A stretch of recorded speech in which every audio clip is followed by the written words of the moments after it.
वृंदावन विहारी लाल की जय। राधा रानी की जय श्री गुरुदेव भगवान की जय। श्री राधे राधे। भक्ति प्रश्नोत्तरी कार्यक्रम प्रारंभ किया जा रहा है। आइए हम भक्ति संबंधित प्रश्नों को श्रवण करें। श्री राधे राधे गुरु जी, आपके श्री चरणों में कोटि कोटि दंडवत प्रणाम।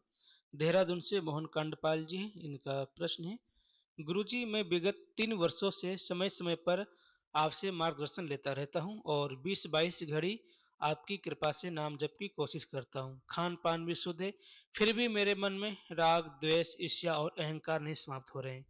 कभी कभी तो लगता है ये बढ़ ही रहे हैं, जिसकी वजह से मैं सभी भौतिक पदार्थ होते हुए भी जीवन में आनंद नहीं है। आपसे करबद्ध प्रार्थना है कि कृपा मार्गदर्शन के साथ साथ अपना आशीर्वाद बनाए रखें, जिससे जीवन के बचे हुए समय में आनंद के साथ सिर्फ और सिर्फ भगवत मार्ग में चल सकूं। वास्तविकता कुछ और है, बढ़ नहीं रहे हैं अवगुण। ये जो कमियां आप बता रहे हैं ना, ये बढ़ नहीं रहे, अभी आपको दिखलाई पड़ने लगे हैं। कूड़ा कचरा जब ज्यादा था ना, तब उसी में रहने की आदत पड़ गई थी।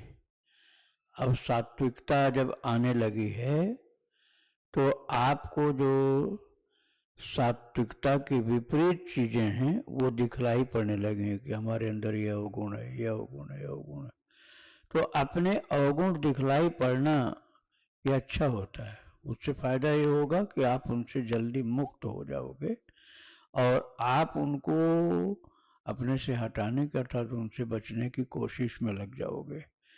तो अपने अवगुण दिखलाई पड़ना बहुत अच्छी बात है, दूसरे के अवगुण देखना खराब बात होती है। राधे राधे। श्री कांति मिश्रा जी हैं महाराजगंज से। इनका प्रश्न है, गुरुदेव जिस दिन मेरा गौना हुआ था उसी दिन मेरी सास ने गुरु दीक्षा करवा दी थी। उसके बाद गृहस्थ में प्रवेश करी थी। महाराज जी शिव जी का पंचाक्षरी मंत्र मिला है, मुझे नाम नहीं मिला है। मैं राधा नाम जपती हूँ और गुरु मंत्र भी जपती हूँ। राम नाम लिखती हूँ, 21 लाख लिखकर अयोध्या जमा कर रखी हूँ। आपसे गुरु दीक्षा लेना चाहती है। मुझे राधा कृष्ण में बड़ी तीव्र दास भाव है मेरा। ठीक है, आपने जो कितना जमा किया? 21 लाख राम नाम आप अयोध्या जी में जमा कर चुके हैं, तो आपकी दीक्षा की तैयारी हो चुकी है। बस आपको ये ध्यान देना है कि प्रतिदिन आपको भक्त चरितावली श्रवण करनी है, भक्ति आश्रम चैनल पर यूट्यूब में प्रतिदिन आपको सुनना है रेगुलर। और लहसुन प्याज तो शायद नहीं खाती होंगी, यदि अभी तक नहीं छूटा हो तो छोड़ दीजिए। और किसी की निंदा चुगली और झगड़ा झंझट ये सब नहीं करना चाहिए, इससे भी बचना होगा। भक्त चरितावली रोजाना श्रवण करो। कुछ नाम लेखन अब भी चालू रखो, बिल्कुल बंद नहीं करो। लालचाई से जो पहले का अभ्यास बना हुआ वो अभ्यास अच्छा है, और नाम जप जो भी चल रहा है उसको चलाते रहिए। फिर आपकी दीक्षा अभी यदि आप आए तो 9 तारीख को आने पर 10 तारीख को सुबह दीक्षा 3 बजे हो जाएगी। 10 को रामानंद जयंती है, 10 तारीख 10 जनवरी को। और यदि अभी आप नहीं आ पाएंगे तो फिर 27 मार्च को रामनवमी है, फिर उस दिन होगी, उसके एक दिन पहले आना होगा। राधे राधे। ललित जी हैं लखनऊ से। इनका प्रश्न है, क्या कृष्ण भगवान दो थे? एक यशोदानंदन जो हमेशा वृंदावन में रहते हैं और दूसरे देवकी वासुदेव नंदन जो मथुरा में रहते हैं। कहते हैं कि देवकी वासुदेव नंदन ने कंस का वध किया था और वो द्वारकाधीश कहलाते हैं। अब आप अपना तो गिने नहीं कि आपके अंदर भी एक बैठे हुए, तीसरे हो गए।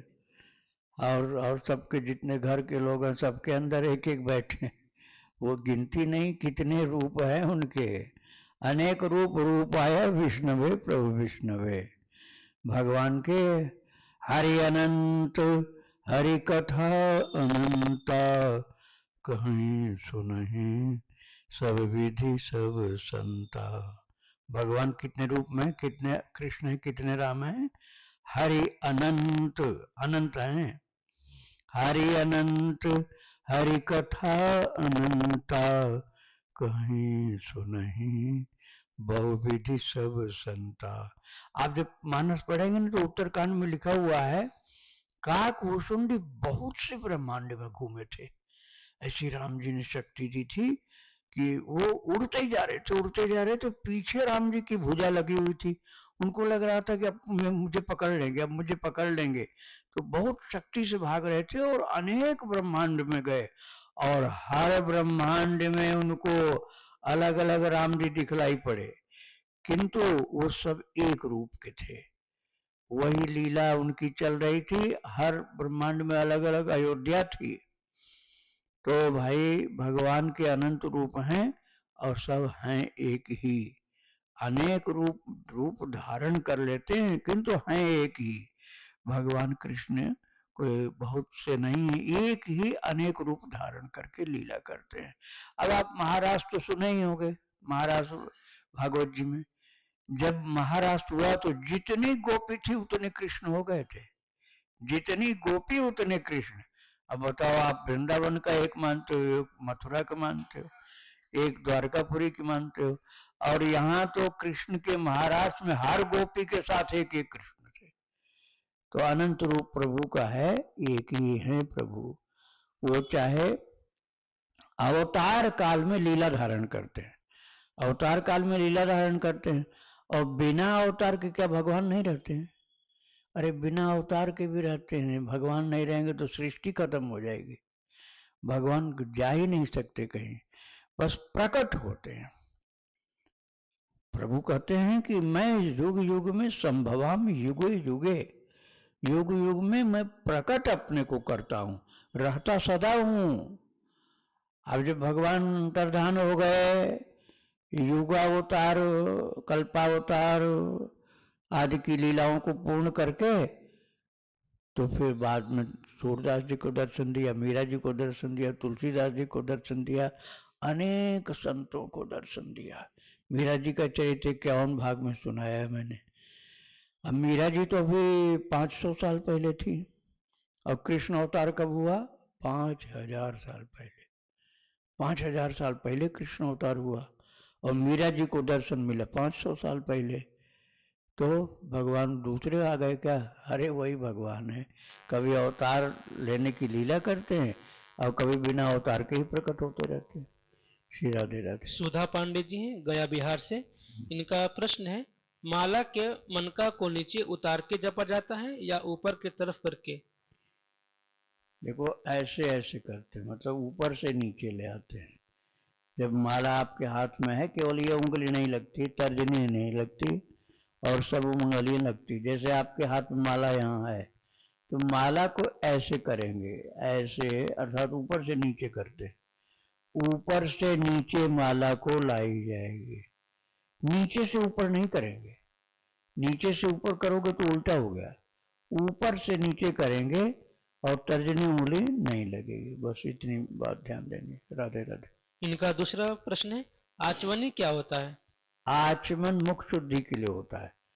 जैसे आपने कुछ खाया था, मुंह सही धोए नहीं, पानी पिया नहीं, तो आप भगवान का नाम लेकर, जो नाम आपको याद आ जाए वही नाम, या जो आप जपते रहते वही नाम बोल बोल के 3 बार आचमन कर लो। वैसे ये नियम है, इसलिए माना जाता है, किंतु यदि आप भगवान नाम निरंतर जपते हो तो मुंह सदा शुद्ध रहता है आपका। निरंतर यदि जप करो तो मुंह सदा शुद्ध रहता है, पवित्र रहता है। राधे राधे। इनका अगला प्रश्न है, तुलसी माला पहन के लहसुन प्याज खा सकते हैं या नहीं? लहसुन प्याज तो है शाकाहार, लेकिन उसका असर तमोगुणी होता है, उसका तामसिक असर होता है। जो शाकाहारों में सबसे पवित्र भोजन जो होते हैं, जैसे करहि आहार शाक फल कंदा, सुमिरहि ब्रह्म सच्चिदानंदा। मनुष्य शत्रुपा जब नैमिषारण्य में तप करने गए थे, वहां का वर्णन लिखा हुआ बालकांड में, राम जी के अवतार के पहले। ये राम जी के माता पिता कौन बनने वाले हैं? दशरथ और कौशल्या। तो ये दशरथ और कौशल्या पिछले जन्म में कौन थे? ये मनु और शत्रुपा थे। पिछले जन्म में मनु और शत्रुपा थे। इन्होंने राम जी का माता पिता बनने का सौभाग्य प्राप्त किया, ऐसा वरदान मिला इनको। तो ये उस समय कहाँ तप कर रहे थे? नैमिषारण्य में। तीरथ वर नैमिष विख्याता, अति पुनीत साधक सिद्धिदाता। पहुँचे जाए धेनुमति तीरा, हर्ष नहाए निर्मल नीरा। धेनुमति माने गोमती। गोमती की नदी के किनारे नैमिषारण्य। तो वहां क्या खाते थे तपस्या के टाइम में? करई आहार शाक फल कंदा, सुमिरई ब्रह्म सच्चिदानंदा। तो वो सबसे उत्तम है।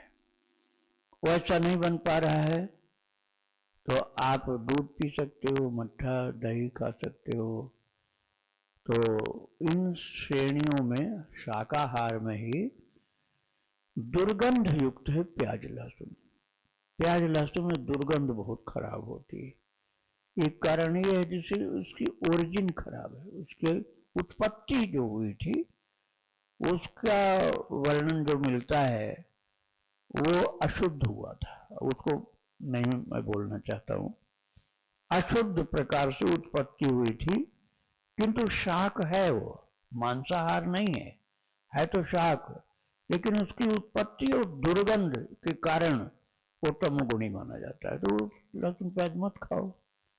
और बहुत से शाक हैं, बहुत से फल हैं, फल खा लो, जूस पी लो फल का।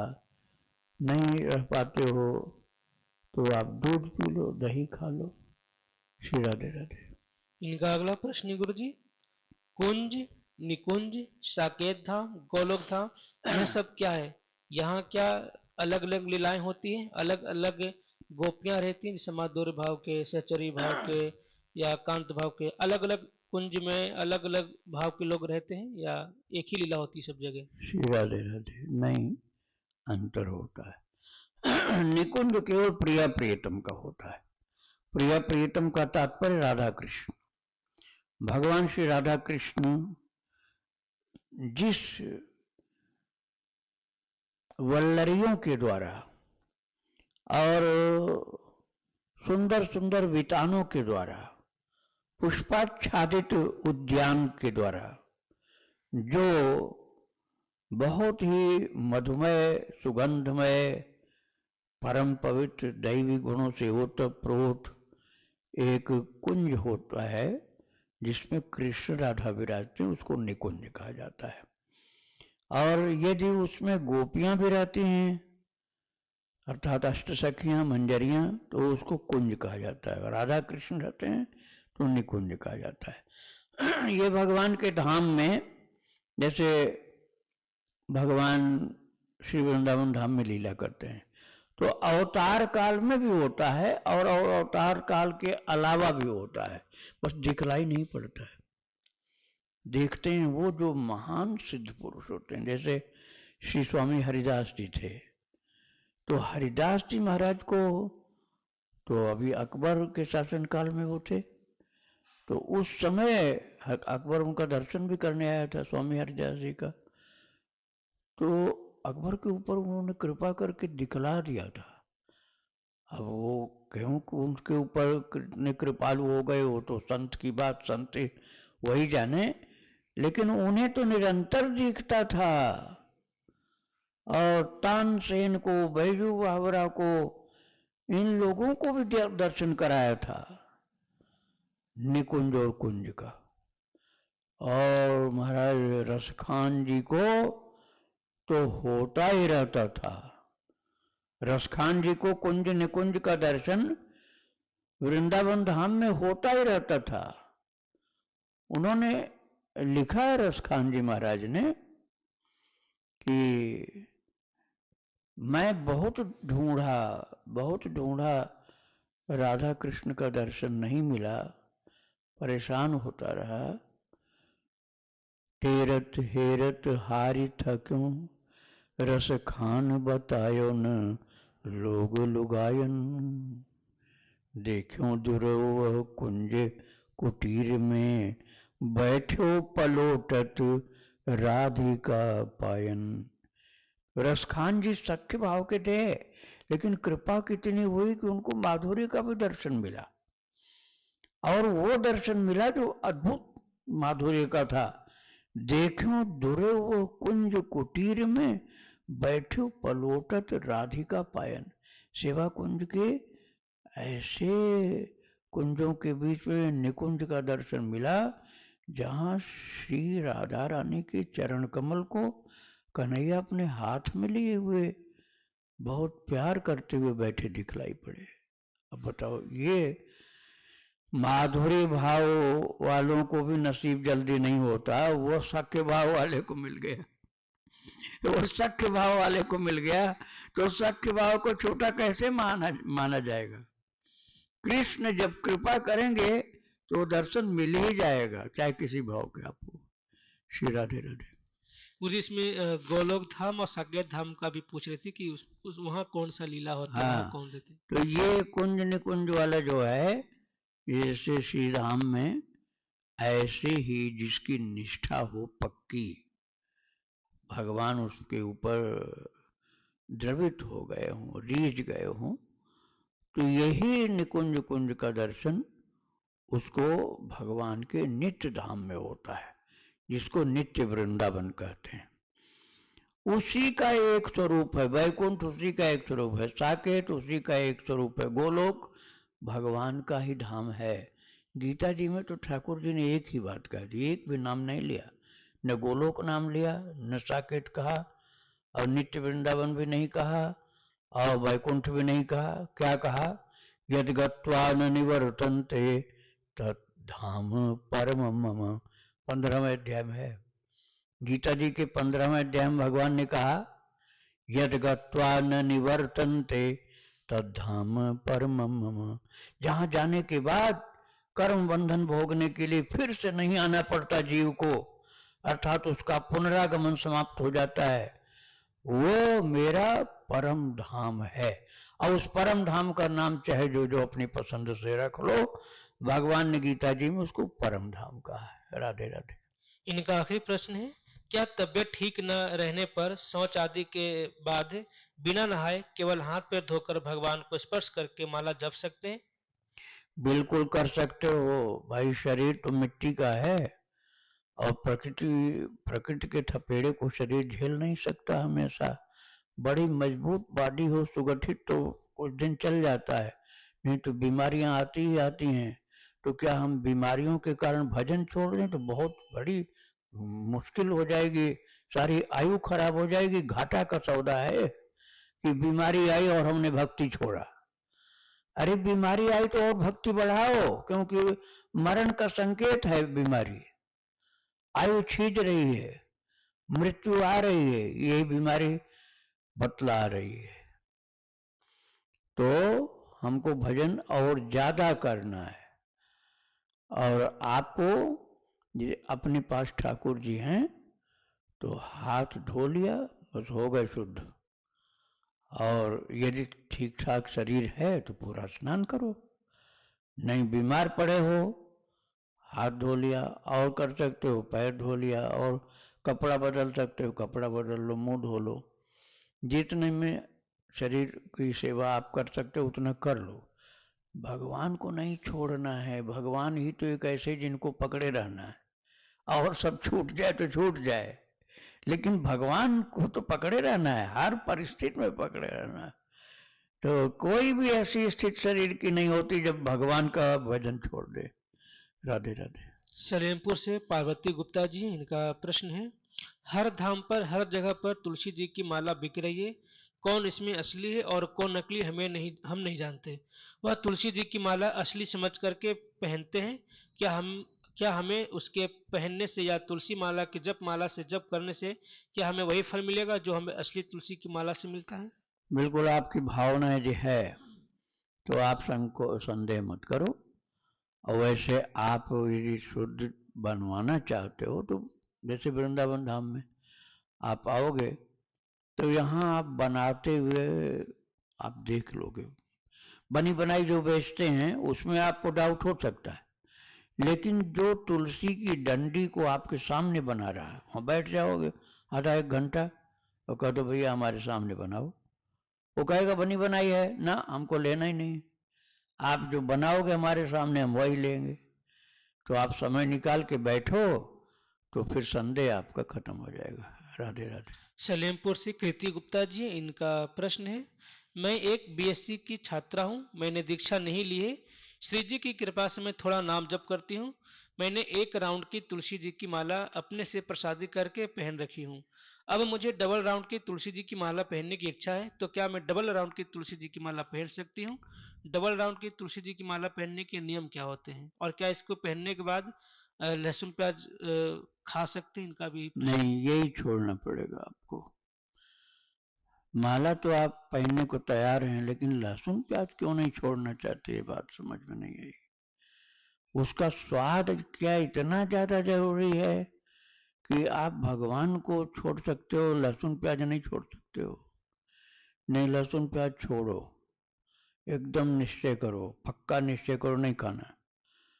अरे बचपन में अधिकतर सब लोग खाते थे, लेकिन जैसे जैसे समझदारी हुई छोड़ दिया, संतों ने छोड़ दिया, भक्तों ने छोड़ दिया। सब लोग बचपन में लहसुन प्याज घर में खाते ही थे, जब सबने छोड़ दिया तो आप क्यों नहीं छोड़ सकते हो? आप क्या मनुष्य में कोई ऐसे हो कि जो आप ये काम नहीं कर सकते? अरे सब कर सकते हैं, हर जितने साधु महात्मा भक्त लोग हैं सब बचपन में खाते थे लहसुन प्याज, सब छोड़ दिए, तो आप क्यों नहीं छोड़ पाओगे? छोड़ दो लहसुन प्याज। और हम तो कह रहे हैं 1 माला क्या 2 माला क्या, तुम 15 माला पहनो गले में, कौन रोकने वाला तुमको? रसखान जी माला के ढेर पहनते थे पूरा, तो उनसे संतों ने पूछा महाराज इतनी माला क्यों?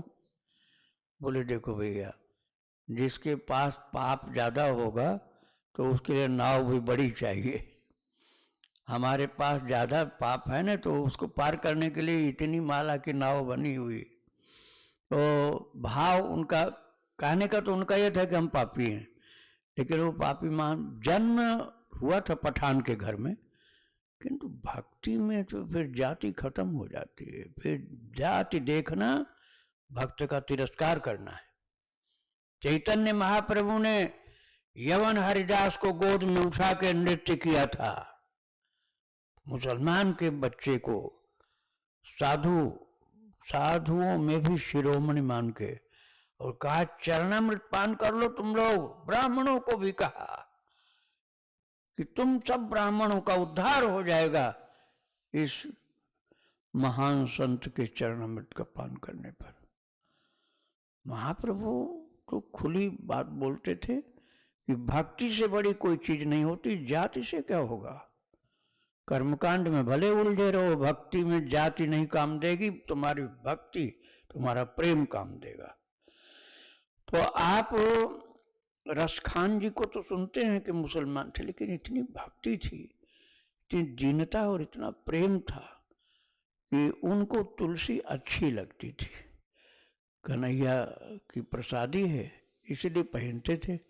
आप चाहे जितना पहन ले तुलसी, कोई मना नहीं कर सकता, आप 2 तो पहन ही लो, और ज्यादा पहनने का मैं पंचमाला पहनते हैं साधु लोग, 5-5 माला होती है एक में। तो लेकिन लहसुन प्याज छोड़ दो, आगे बढ़ना है तो ये करना पड़ेगा आपको। राधे राधे। निखिल त्रिपाठी जी, प्रयागराज से, इनका प्रश्न है, महाराज जी अध्यात्म का आरंभ मैं कौन हूँ, कहाँ से हूँ और इस संसार में क्यों आया हूँ इससे होता है, तो महाराज जी धर्म का आरंभ कहाँ से होता है? धर्म का आरंभ होता है, माता जी जब कहती हैं कि देख सूर्य भगवान को हाथ जोड़ ले, गोद के बच्चे को, जब माता कहती है अर्थात माता की गोद से शुरू हो जाता है। धर्म का आरंभ माता की गोद से शुरू हो जाता है।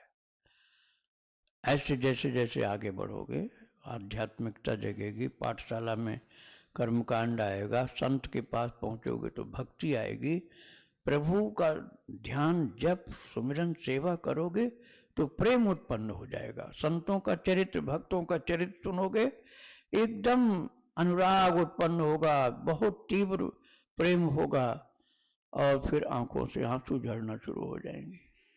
तो धीरे धीरे प्रगति होती जाएगी। अब लगे रहो। राधे राधे। संजीव गौतम जी हैं, उत्तर प्रदेश से। इनका प्रश्न है, महाराज जी क्या मैं बिस्तर पर बैठ कर के नाम लेखन कर सकता हूँ? मैं राम की कृपा से राम नाम लेखन शुरू किया हूँ। बहुत अच्छा, आप खूब करिए। आप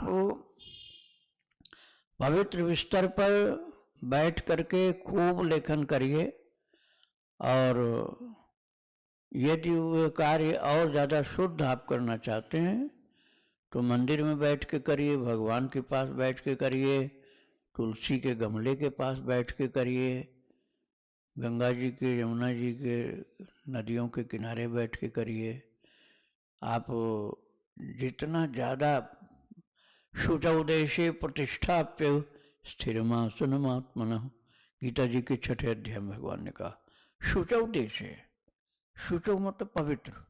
शुचौदेशे प्रतिष्ठाप्य स्थिरमासनमात्मनः, पवित्र से पवित्र स्थान पर, शुद्ध आसन पर बैठ करके भक्ति करोगे, शक्ति ज्यादा होगी। गंदी जगह करोगे तो व्यर्थ नहीं जाएगा, लेकिन पावर कम हो जाएगा उसका, इतना अंतर रहेगा। राधे राधे। प्रश्न है गुरु जी, महाराज जी घर में मंदिर किस दिशा में होनी चाहिए, और कुल देवी के साथ क्या अन्य देवी देवताओं की पूजा कर सकते हैं? दिशा का पावर ज्यादा नहीं, भगवान का पावर ज्यादा है, इस बात को समझ लो। किस दिशा में भगवान को बैठाना नहीं, भगवान जहां बैठेंगे वहां सब दिशा शुद्ध हो जाएगी। सब दिशाओं से ज्यादा पावरफुल है हमारे ठाकुर जी। उनका मुंह जिधर उधर सारी दिशा शुद्ध हो गई। इसलिए मंदिर में दिशाओं को नहीं देखा जाता।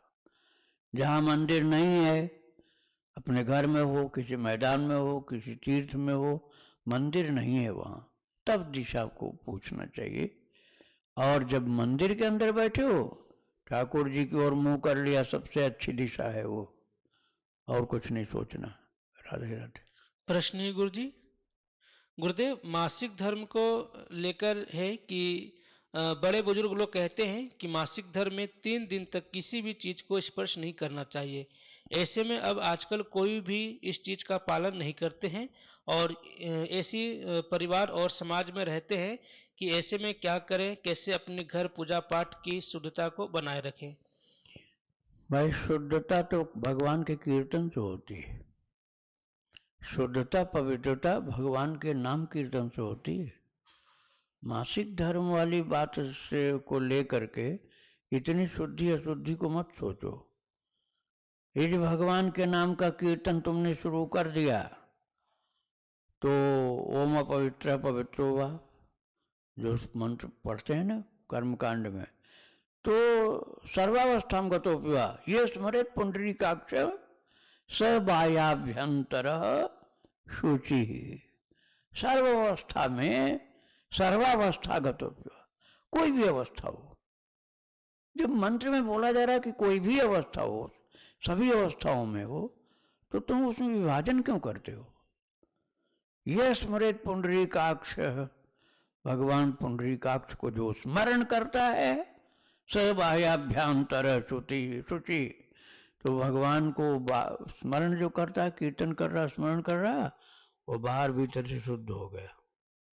अब मन में शंका का भूत मत पैदा करो, कीर्तन में जुटे रहो रात दिन। भगवान से बड़ा कोई शुद्ध होगा क्या? जुड़ गए उनसे, करंट वाले तार में से अपना तार जुड़ गया, हो गए शुद्ध।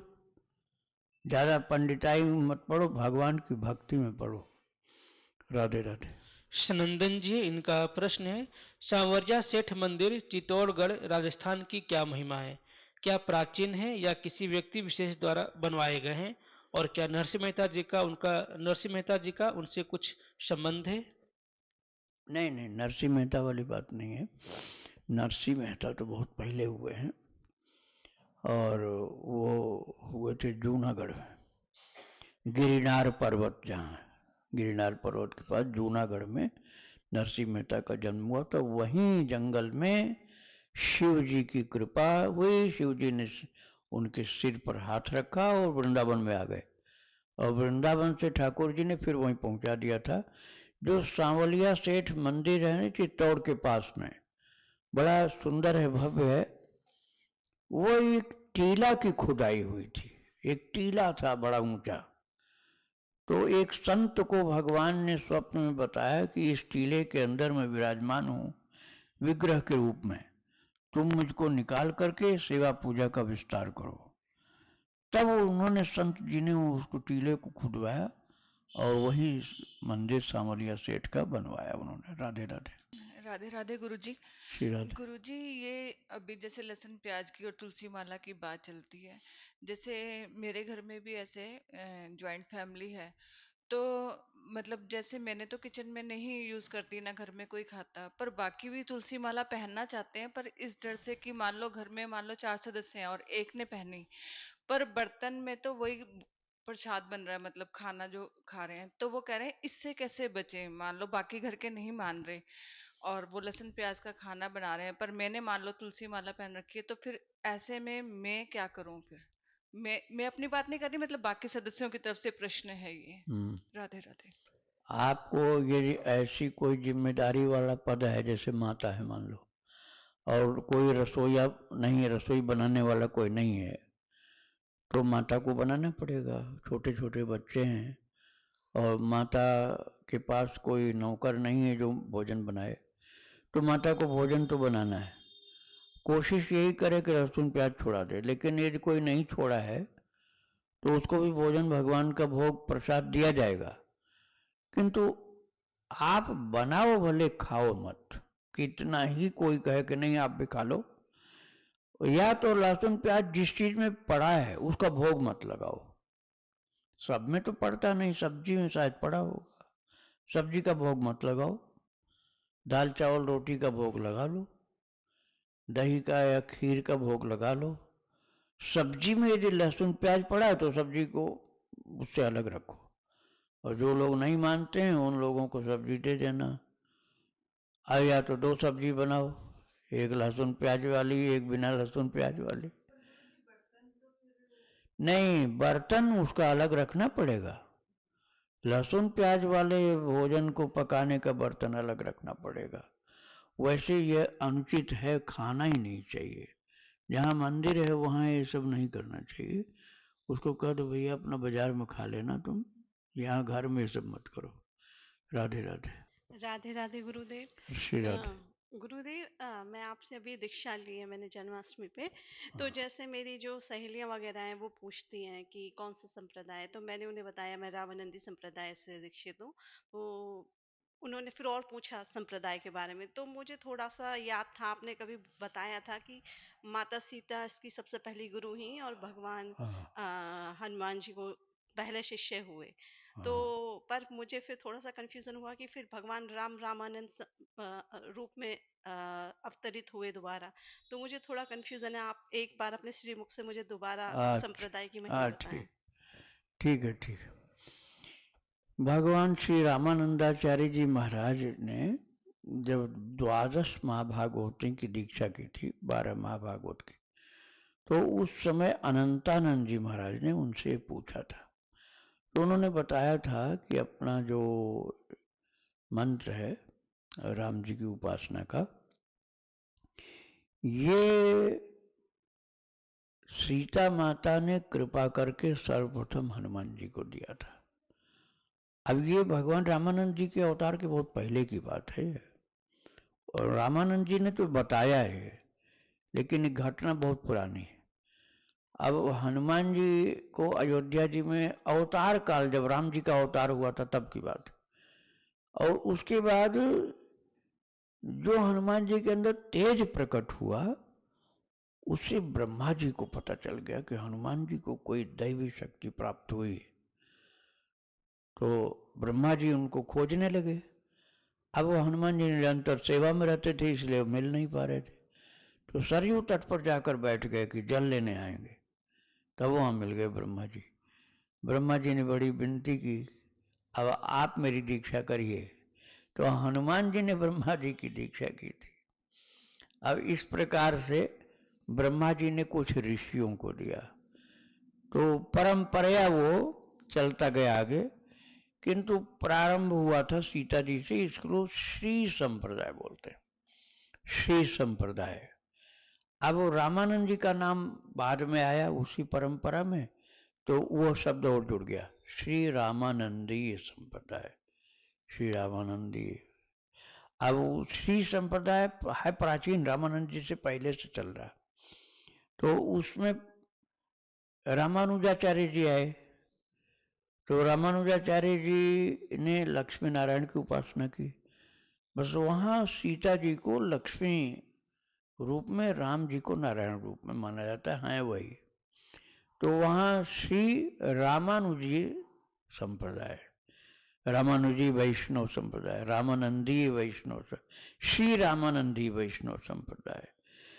तो पहले ये जैसे हमने विस्तार से बताया, उसको आप निकालेंगे जो ना यूट्यूब में निकल आएगा, ओल्डेस्ट को निकालना, वीडियोज में जाओ, वीडियोज में ओल्डेस्ट, पॉपुलर, लेटेस्ट 3 रहते हैं, तो लेटेस्ट वाला रोजाना का है, पॉपुलर वो जो ज़्यादा देखा गया, वो ओल्डेस्ट को टच करो आप।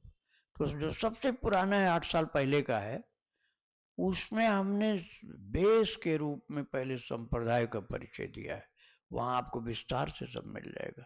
श्री राधे राधे। राधे राधे गुरुदेव। श्री राधे। गुरुदेव, मैं मतलब पहले शिव जी की प्रार्थना को मानती थी बहुत, अभी भी मतलब है, पर मेरे घर पे सब राधा रानी की बहुत पूजा करते हैं, तो मुझे समझ नहीं आता है कि मतलब कैसे कैसे पता लगाए कि हाँ ठीक कि है आपको किस राह पे चलना है। हाँ मैं बता रहा हूँ, अब तुम रखो। देखो, शिव जी को अब भी आपको मानना है, शिव जी महान वैष्णव हैं, वैष्णवा नाम यथा शंभु, ये भागवत जी के 11वें स्कंध में भगवान कृष्ण ने उद्धव जी से कहा है कि वैष्णवा नाम यथा शंभु, वैष्णवों में शिव जी मेरी विभूति हैं। अब वैष्णव तो बहुत हुए हैं, लेकिन शिव जी को भगवान कृष्ण ने अपनी विभूति बताया कि वैष्णव में मेरी विभूति शिव जी हैं। तो शिव जी महान वैष्णव हैं, सबसे श्रेष्ठ वैष्णव हैं। जितनी कथाएं भगवान की, कृष्ण की, राम जी की, सब शिव जी ने पार्वती को पुराणों में सुनाया। तो आप भगवान कृष्ण को मन में उस समय लो जब आप जल चढ़ाने जाओ, भगवान कृष्ण को मन में कि हमारे कृष्ण भगवान अपने हाथ से जल चढ़ा रहे हैं शिव जी को। तो इस तरह से आंख बंद करके या चढ़ाते समय भाव करो कि राम जी हमारे कृष्ण भगवान आप जल चढ़ाओ शिव जी को। शिव जी को जल चढ़ा दिया, भगवान ने चढ़ाया, सबसे पहले उनको प्रसाद दो, बाद में खुद ले लो। अब उनसे जो हमारे आचार्यों का नियम रहा है कि शिव जी की पूजा करके मांगत तुलसीदास कर जोरे बसहि राम सिय मानस मोरे, मांगत तुलसीदास कर जोरे बसहि राम सिय मानस मोरे। पूजा की गई शिव जी की, लेकिन उनसे मांगा क्या जाएगा कि हमारे प्रभु सदा हमारे मन में विराजमान रहे। पूजा शिव जी की भी कृष्ण के हाथ से करवाई। अब इससे उनसे मांग लिया कि हमारा प्रेम कृष्ण से बढ़े, हमारा राधा कृष्ण से प्रेम बढ़े, ऐसी कृपा करिए। इस बात से बड़े प्रसन्न होते हैं शिव जी, क्योंकि वो स्वयं वैष्णव हैं। तो कोई दोष नहीं लगेगा, शिव जी की पूजा भी हो जाएगी और आपकी राधा कृष्ण की भक्ति भी आगे बढ़ेगी। श्री राधे राधे। वृंदावन बिहारी लाल की जय, राधा रानी की जय, श्री गुरुदेव भगवान की जय। श्री राधे राधे।